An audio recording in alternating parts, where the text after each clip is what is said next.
Ridley's op-ed, he argued that Gone with the Wind doesn't just fall short when it comes to representation, but it's a film that, when it is not ignoring the horrors of slavery, pauses only to perpetuate some of the most painful stereotypes of people of color. A Warner Media representative confirmed to The Verge that Gone with the Wind will return to the streaming service with proper contextual messaging for some of the scenes and themes portrayed in the film.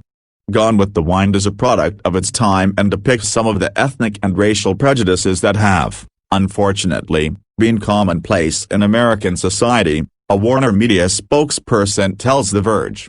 These racist depictions were wrong then and are wrong today, and we felt that to keep this title up without an explanation and an announcement of those depictions would be irresponsible. The statement continues, these depictions are certainly counter to Warner Media's values, so when we return the film to HBO Max, it will return with a discussion of its historical context and an announcement of those very depictions, but will be presented as it was originally created, because to do otherwise would be the same as claiming these prejudices never existed. HBO Max includes a number of older movies that Warner Brothers produced over the last century. A good number of those movies are representative of the eras in which they were produced and benefit from additional messaging that provides context for some of the themes and imagery in the films. Sarah Lyons, Senior Vice President of Product Experience for Warner Media's direct-to-consumer division, told The Verge prior to HBO Max's launch that when it comes to older content, we will have more messaging, including for parents, on that content including what it might contain. It's clear upfront that there may be some of those themes in it, Lyons said, adding the goal is to try to notify them as much as possible.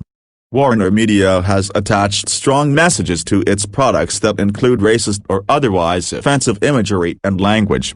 Warner Brothers' popular cartoon series from the 1940s, Tom and Jerry, came with a disclaimer about the context of certain scenes when the show was released on DVD by Warner Home Video.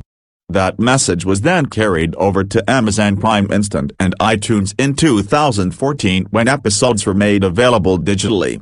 Since HBO Max's catalog includes a number of films that contain outdated themes, having disclaimers present is more imperative than ever. Take Dumbo on Disney+, which includes a warning that reads, "This program is presented as originally created. It may contain outdated cultural depictions. These depictions are certainly counter to Warner Media's values." There are also movies that executives have decided shouldn't be available to stream. Song of the South, one of Disney's most controversial films set on a plantation in Georgia after the Civil War, has faced criticism for decades over its overtly racist depiction of black people. Executive Chairman Bob Iger told a shareholder at the company's annual shareholders meeting in March that Song of the South would not appear on Disney Plus even with additional messaging.